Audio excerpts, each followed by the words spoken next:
Hello, and you are watching BBC News at 10.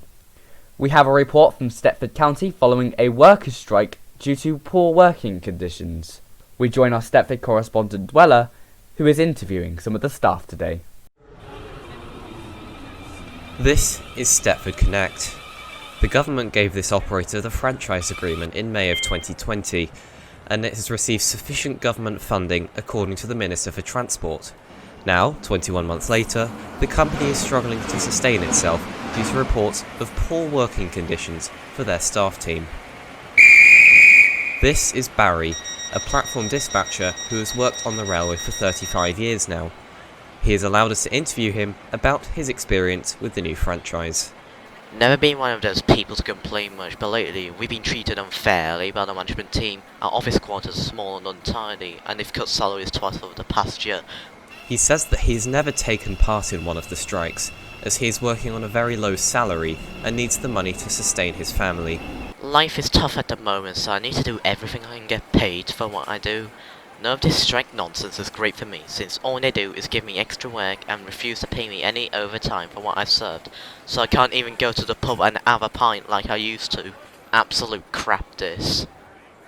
An investigation was launched by the Metropolitan Police recently, inquiring the way Connect is treating its workers.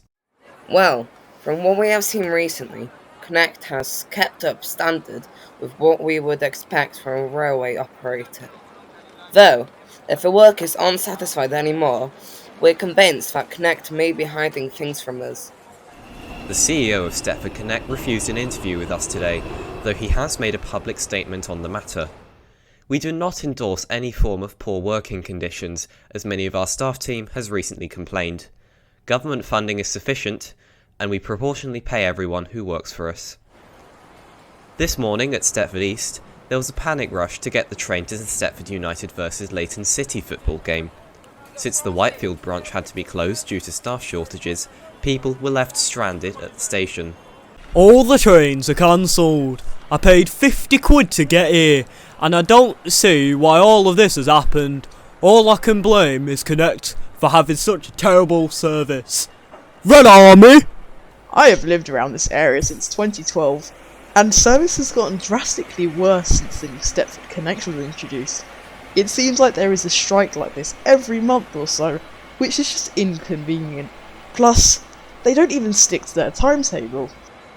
The staff had to launch an emergency train going to UFC, though it was certainly too crowded to fit all these people who had been disappointed. Other stations, such as here at Starrylock, have been closed, which completely cuts off the people living in the local area. We have no connection to Lynn or the rest of the city without using the railway, and now all the trains are skipping the station entirely. We're stuck here. The only way to get around is by walking to West Wyvern, as there is no bus service here. Soon, the government may need to nationalise Connect if these problems continue. But, for now, locals will need to grow used to this flawed system. Dweller plays BBC News. Thank you, Dweller. Well, that's it for now, but later we'll be discussing Boris Johnson's hair, and we have a special report on Slough at 3 PM this afternoon. Tune in to this channel later, but for now, thank you for watching.